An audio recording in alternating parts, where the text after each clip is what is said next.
Hi guys, it's Frankie from Frankie Tech. Good to see you guys again, and I'm here with my review of the Redmi Note 9. Now, full disclosure guys, Xiaomi sent me this review unit last week, and I gotta say, it is a terrific phone. Could it be the budget king of 2020 though? That is what I want to answer. And you see I got the forest green version, which is absolutely gorgeous. 4 gigs of RAM, 128 gigs of storage, and this phone just went official in Hong Kong as well for 1,300 Hong Kong dollars. This variant is the 128, which is roughly around $165 to $205 respectively. Incredible prices for a lot of phone. But the question I really want to address is, does this Redmi Note 9 live up to the hype of its predecessors, the Redmi Note 7 and the Redmi Note 8? So let's go down the laundry list: design, display, performance, quick audio test, share some of my camera samples, PUBG action, and then we'll conclude, is this the new budget king of 2020? Let's have a look.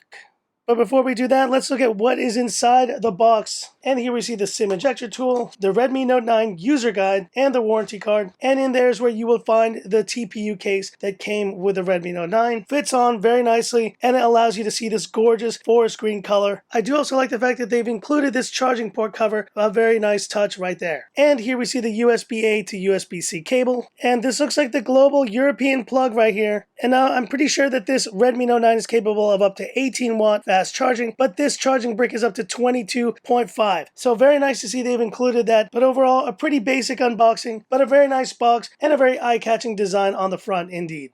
Design: 8.9 millimeters thick, 199 grams. So it's nice to see one of the larger phones from Xiaomi here actually coming below the 200 gram mark. And let's take a quick tour. We have the IR blaster at the top, volume rocker and power buttons, USB-C, 3.5 millimeter headphone jack, and the speaker grill. And on the back, we have this gorgeous forest green color. Now, I will say this does feel like more of a hardened plastic, but this plastic does not feel cheap whatsoever. In fact, I think if I gave this phone to someone to try, 9 out of 10 would say they think it's Gorilla Glass 5. It just feels that premium in the hand.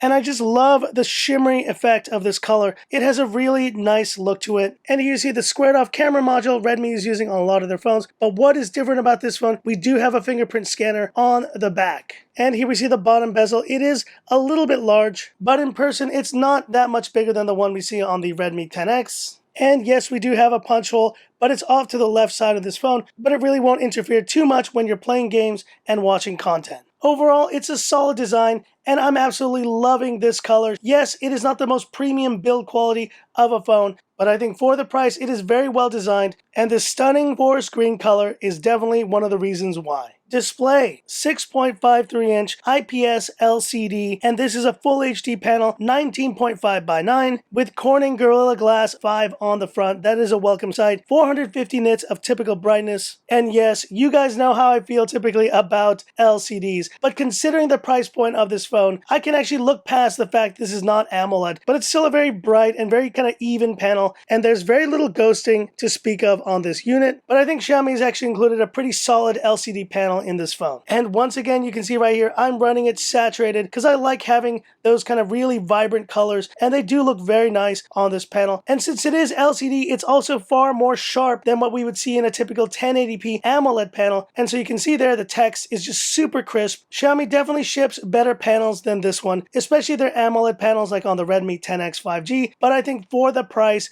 this is a great panel, and you're gonna have a great time watching content, playing games on this flat panel display with solid viewing angles and very little of that ghosting like I mentioned. I think for most of you, you will enjoy this panel on the Redmi Note 9. And here's YouTube playback on the Redmi Note 9, single bottom firing speaker on this phone. And in this case, I think the placement of the punch hole is actually the best place it could be, especially if you're holding the phone, just watching content. You can typically just hide the punch hole with your fingers and you will not notice it whatsoever. And in DRM Info, another victory here for the Redmi Note 9 L1, like all of Xiaomi's global ROM releases out of the box. So great to see it here on Xiaomi's budget phones. HD Netflix out of the box, a welcome sight. And talking about performance, the first time here on Frankie Tech, we see the MediaTek Helio G85. This is a 12 nanometer process chip. Here are the Geekbench scores, and you can see 349, 1300. So if we compare those to kind of some of the other scores we see, 349, you'll see it's kind of here in the range of a Galaxy Note 8 and the Redmi Note 7. So it is a little bit above a Snapdragon 660, maybe a 665 performance in single core, and the same 1314, yet definitely a step above here than the 660 in multi-core. Now I've had a great experience with the Dimensity 820, but that is a 7nm chip. But I've had a decent experience so far with this G85, and in Antutu with a score of 205,000, definitely a mid-range chip here. It is not punching in a flagship territory, but for the price, once again, I think it's still pretty solid performance overall. I do see the occasional stutter here and there, but overall though, I think performance is decent. And here you can see I'm on MIUI 11.0.4, so this will be getting updated to MIUI 12 at some point as well. So I'll definitely need to spend even more time with this chipset, playing around with it. But at this point, 1 week in, I think it's a decent chipset. It's not wowing me like a Dimensity 820 is. And honestly, that chipset has been incredible. But I will say that MediaTek is really impressing me a lot more now in 2020. And Xiaomi's decision to start using more MediaTek chipsets in their phones is really starting to make a lot more sense. And talking about battery life, this is an exciting one, guys. 5,020 milliampere capacity on this Redmi Note 9. So they stepped it up from the Redmi Note 7, I remember, which had 4,000 milliamperes, a full 1,000 more. Here you see the calculated screen on time of 6 hours, 45 minutes. But in my experience, this is easily a 2-day phone, guys. And the standby, from what I've noticed, has been pretty incredible. This is going to be performing closer to what we've seen on the Mi Note 10 Lite than the Redmi Note 8 Pro or even the regular Redmi Note 8. And with 18-watt fast charging, it should top up pretty quickly, but I think longevity is the key of this phone, and you're definitely going to get it here on this Redmi Note 9. And now the audio speaker test, single bottom firing speaker on this Redmi Note 9. Let me bring the mic down, let's have a listen.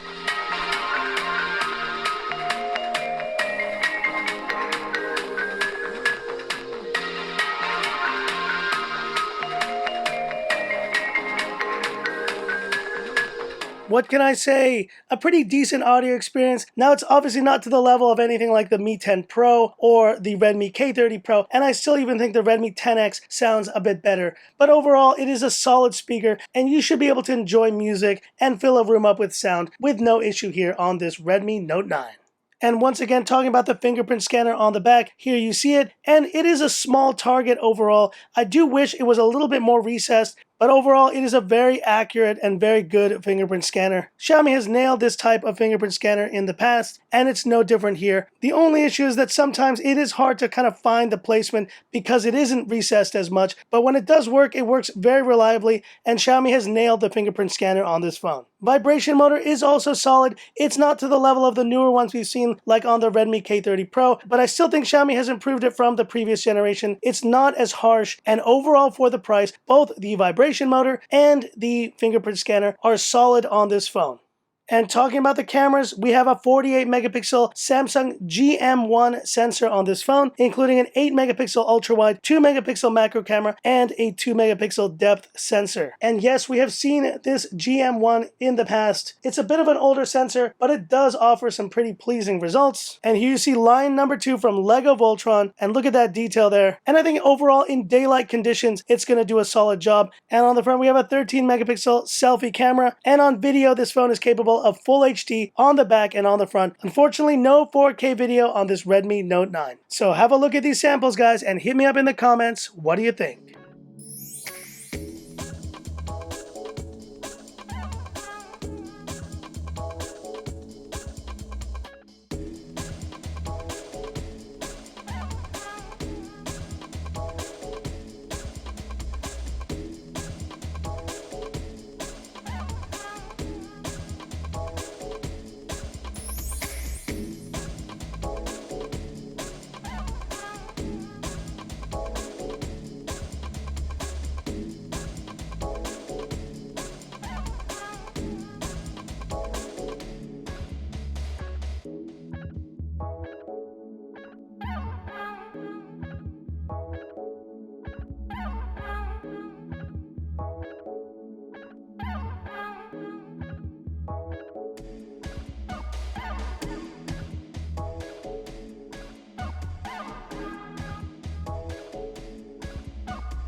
Rear facing video on the Redmi Note 9.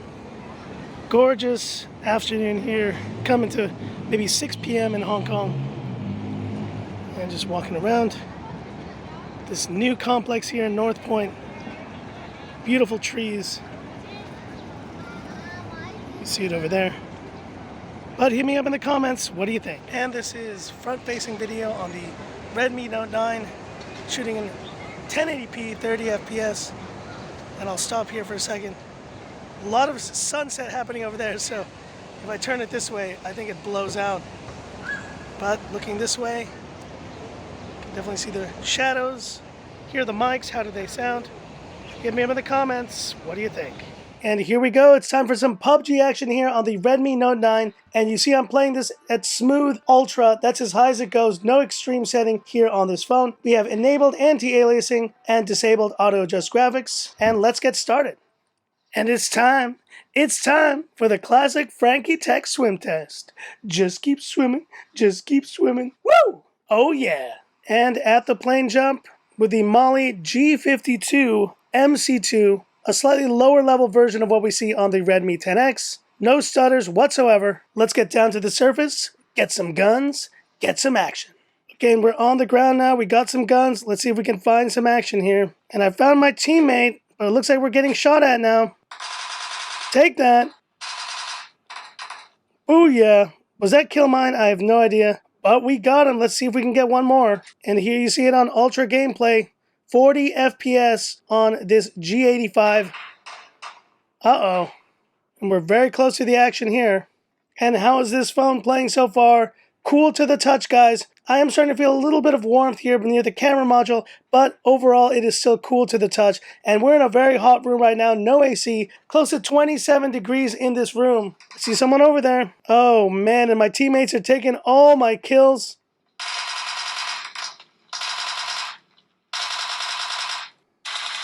Take that.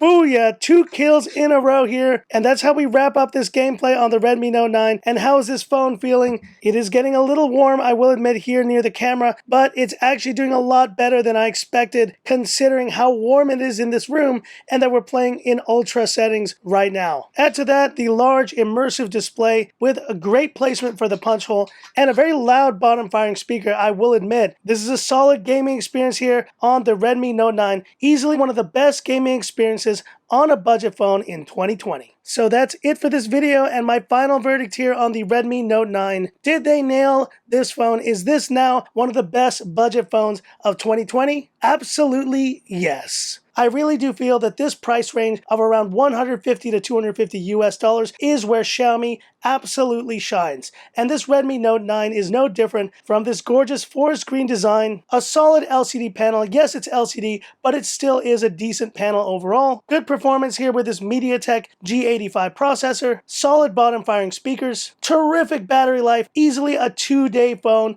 and maybe more. And I think cameras that in regular lighting conditions do a solid job. I do wish we could have seen some different sensors in the place of these though, like a telephoto or even 4K on this phone, but those are the specific nitpicks I would have with the camera experience on this phone. And all of that, guys, considering the price point that you can pick this phone up now here in Hong Kong for 1,300 Hong Kong dollars, 64 GB or 165 US dollars, and this variant going for around $205. And another incredible feature which I need to mention here before I wrap up is the inclusion you see here of NFC, which means that this Redmi Note 9 is offering an amazing feature here in NFC at a very low price. So I really do think Xiaomi has nailed it once again with this Redmi Note series. Just like the Note 7 and the Note 8 before it, this Redmi Note 9 is offering a lot of phone for a very low price. And if you're looking for the best budget phone in 2020, look no further than this Redmi Note 9. But hit me up in the comments. What are your thoughts on this phone? Do you like the Redmi Note series? Do you think it's a great budget phone? Hit me up in the comments. I'd love to hear about it. And that's it for this video. If you liked it, give me that thumbs up. And if you love the content of Frankie Tech, subscribe to the channel. Hit the bell icon for future updates. Thanks once again, guys, for all your support. Thanks once again to Xiaomi. And this is where I leave you by saying, this is Frankie Tech signing off. Have a good one.